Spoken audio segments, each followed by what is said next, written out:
Héritage de Johnny Hallyday, Laetitia n'a pas manipulé le chanteur, selon son avocat. Par la voix de son avocat, Laetitia Hallyday, veuve de Johnny, a réfuté les accusations de manipulation qui auraient conduit la star à lui léguer l'ensemble de son patrimoine. Laetitia Hallyday, la veuve de Johnny, a riposté jeudi dans la bataille l'opposant aux aînés du chanteur français. Elle réfutait les insinuations de manipulation qui auraient conduit la star française à lui léguer l'ensemble de son patrimoine.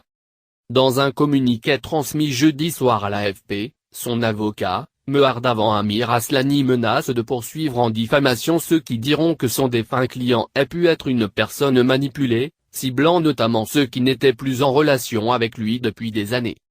Johnny a pris les décisions avec toutes ses facultés mentales. Et d'affirmer noir sur blanc, Johnny Hallyday a pris toutes les décisions concernant sa succession avec toutes ses facultés mentales et son libre arbitre.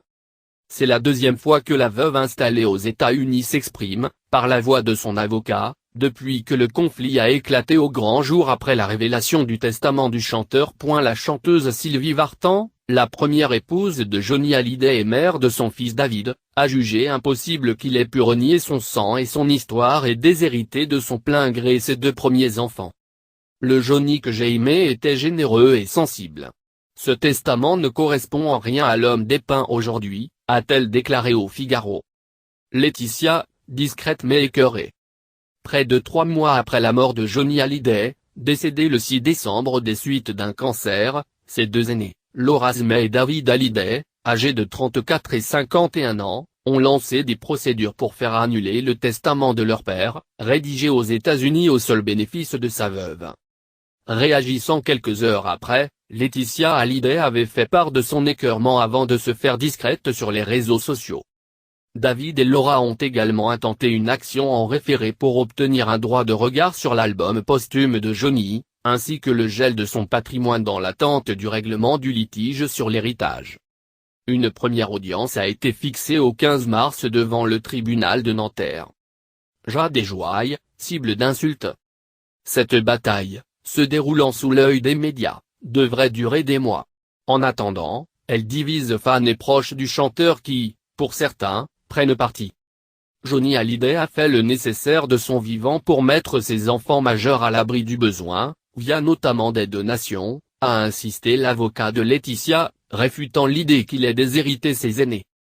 Soucieux de défendre sa cliente, vilipendée et insultée, il s'inquiète également du sort de ses deux filles, Jade et Joye, respectivement âgées de 13 et 9 ans. Les fillettes, adoptées au Cambodge, sont la cible d'invectives et d'injures, notamment sur les réseaux sociaux.